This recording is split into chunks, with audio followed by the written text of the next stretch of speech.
Thought my wife was out with friends, but her GPS told a different story, a cheap motel on the other side of town. I drove over, knocked, and a bare-chested man answered the door.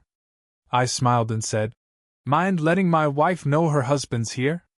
His smirk dropped, right as she came running out, wrapping a sheet around herself. I never thought I'd be the guy sharing his personal life on the internet, but here I am. Maybe putting this out there will help me make sense of it all. Sarah and I have been married for 15 years.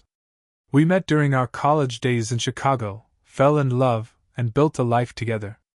We have 2 kids and a comfortable home in the suburbs.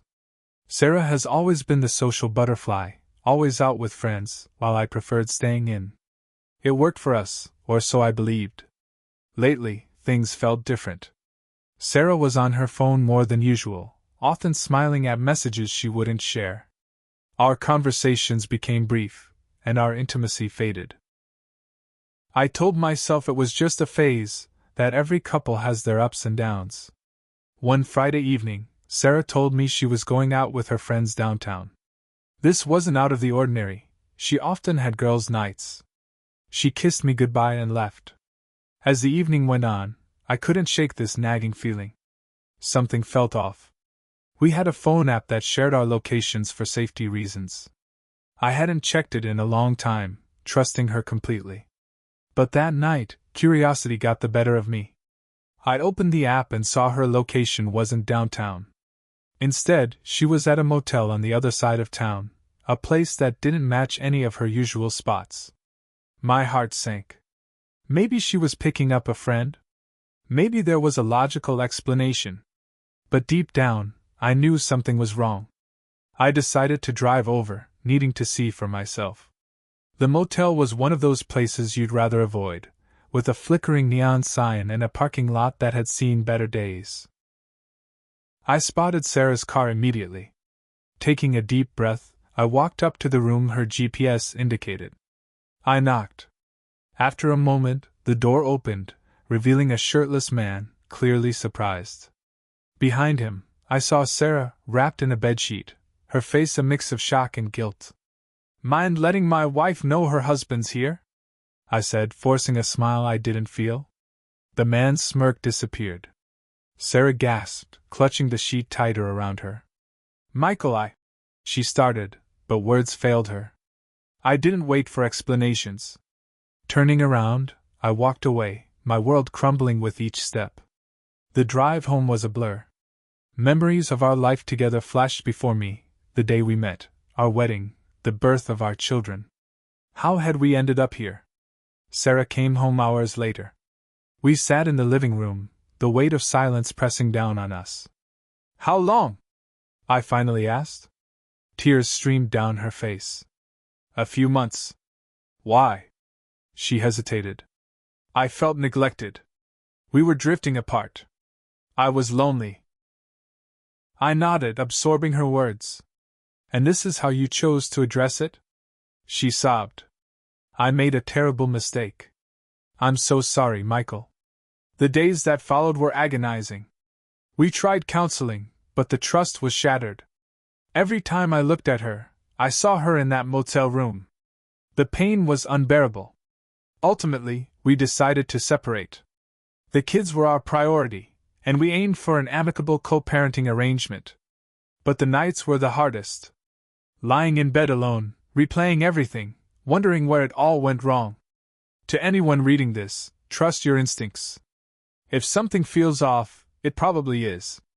And to those who have been betrayed, know that healing is possible, even if the path is long and arduous. I'm still finding my way, but sharing this has been a step forward.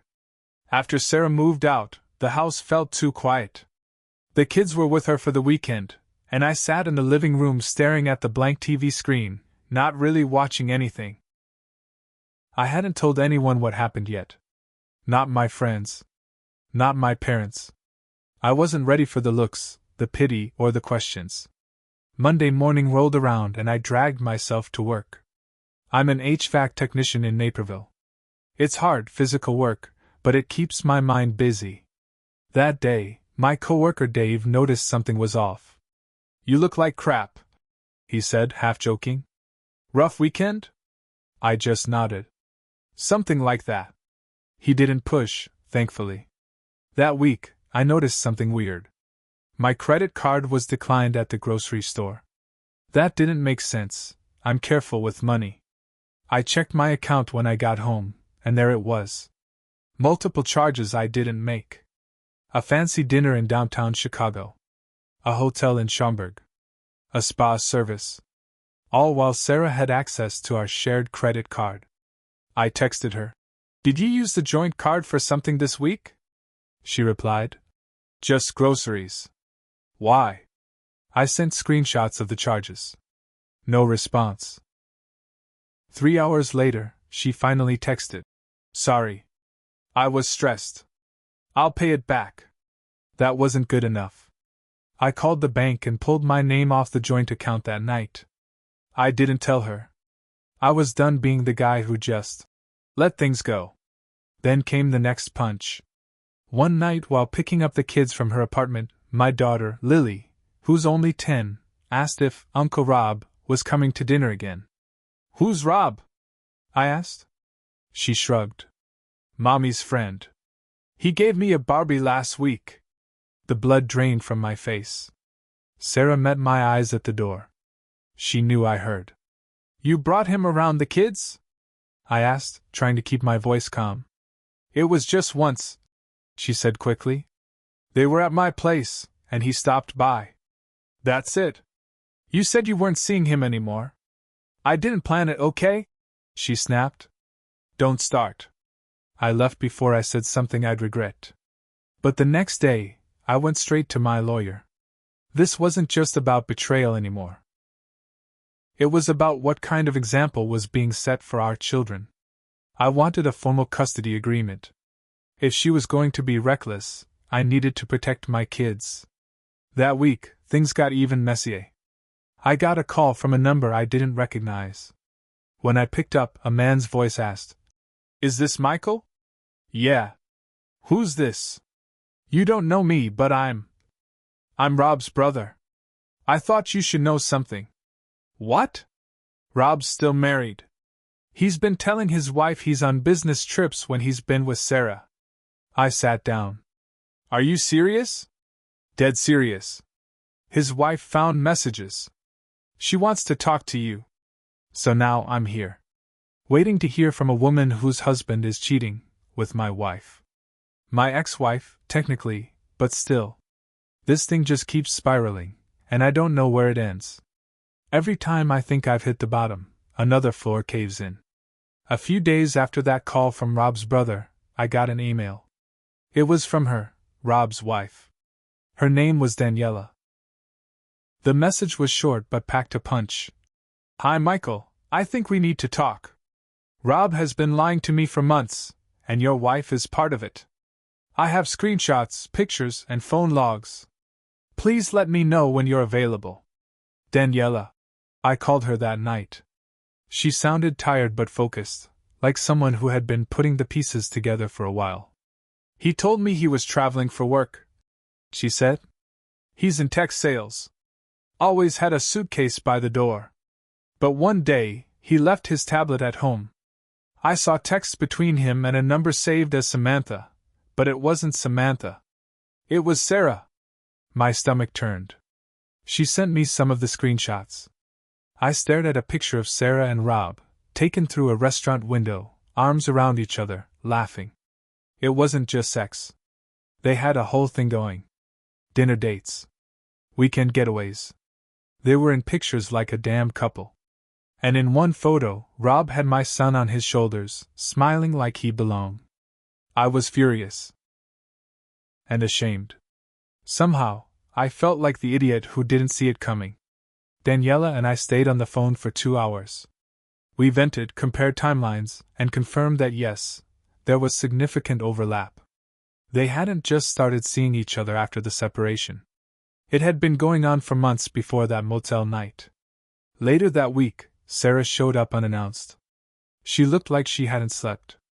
I need to talk, she said, stepping inside. I didn't say anything, just let her talk. I ended things with Rob, she said. He lied to me too. Said he was separated. I didn't know he was still married. I nodded. You still brought him around our kids.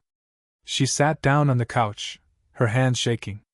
Michael, it got out of control. I didn't know what I was doing. I was lonely, confused. I made every wrong choice. I didn't even love him. I'm not here to clean up the mess you created, I said. You put our kids in it. That should have been the end of it, but it wasn't. 2 weeks later, I got a letter in the mail. Not from Sarah. Not from Daniela. From the school. Apparently, Lily had told the teacher that Mommy's friend yells a lot, and that she hid in the closet once when he came over. That broke me. I went straight to Sarah's apartment, but she wasn't home. I called. No answer. I called again. Nothing. That night, I filed for emergency temporary custody. She didn't contest it. During the court hearing, she looked hollow. Like someone who had completely lost her footing. The judge sided with me temporarily, pending investigation. Now I'm taking care of the kids full time. They don't ask about Rob anymore. And Sarah sees them under supervision, at least for now. And yet I found myself thinking about Daniela more often than I expected. We started texting regularly, support at first, and then real conversation. Shared frustrations turned into inside jokes. She even sent me a photo of her kids, 2 boys, and said, "This is who I'm fighting for." Me too. The other night she sent a message that hit different. Funny how the people who broke us are the reason we met. A few months passed. Life slowly started feeling manageable again. The kids had settled into a new routine, my lawyer had helped secure primary custody, and Daniela had become more than just a shoulder to lean on, she became a real friend. Our conversations turned lighter then warmer. Still, we both carried scars. Then came the school fundraiser. It was supposed to be a normal Saturday. I'd volunteered to help set up tables and bring snacks. I had the kids with me, and they were excited for the games and music. But I hadn't expected to see her, Sarah. She was there, dressed up more than needed, wearing a forced smile that dropped the moment she spotted me. I gave her a nod, nothing more. Everything might have stayed civil if Rob hadn't shown up 30 minutes later. He walked in like he owned the place. Loud laugh, patting shoulders, acting like nothing had happened. And then he spotted Sarah, and smiled. I saw her panic. She didn't expect him there either. The kids didn't run to her. They stuck close to me. That's when Daniela showed up, with her boys. And the moment she saw Rob, her eyes narrowed. He tried to wave at her like nothing happened. That was it. The air shifted. Daniela marched up to him. "You shouldn't be here." Rob laughed nervously. "It's a public event. Not for you. Not after what you did." People started turning their heads. Sarah tried to step in. "Maybe we should take this outside," Daniela snapped. "No. I'm done hiding. You lied to me, to your wife, to your kids, to his kids." She pointed at me. "And now you're pretending like you belong here? You do not." Rob raised his voice. "It's not that simple." I finally stepped forward. "It's actually very simple. You're a liar. And you hurt every person here who once trusted you. Including my kids. So if you have any decency left, you'll leave." There was silence. People were watching now. Parents, teachers, even kids. The principal approached, trying to mediate, but he didn't need to. Sarah grabbed Rob's arm. "Let's go." He didn't move. "I said let's go," she repeated, louder this time, voice cracking. He looked at her, then at me, and finally at Daniela. And he walked out. Sarah followed. The kids didn't even ask where she was going. They just kept eating their cupcakes. After the event, Daniela and I sat on a bench outside while our kids played together nearby. Neither of us spoke for a while. Finally, she broke the silence. "I never thought I'd be the woman screaming in public. But honestly, I don't regret it.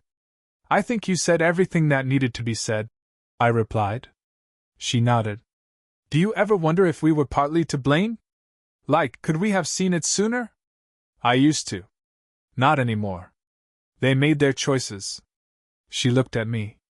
And what about us? What are we choosing now? It took me a moment. I don't know. But whatever it is, it'll be honest. That night, after I put the kids to bed, I poured myself a glass of whiskey and stood by the window. The house was quiet again, but it wasn't the same kind of silence as before. It didn't feel empty, it felt steady. Sarah texted me later. A long message full of apologies and regrets. I read it. I didn't respond. Some things don't deserve a reply. I've learned that healing isn't about forgetting, it's about seeing things clearly finally. About not looking away. Do I still feel the betrayal? Yes. It hits in waves. But there's a strange peace in knowing I didn't lose myself through it all. I lost a marriage. I lost the illusion of what I thought we had. But I found the truth. I found my kids. And maybe, just maybe, I found someone new in the ashes of what burned down. And right now, that's enough.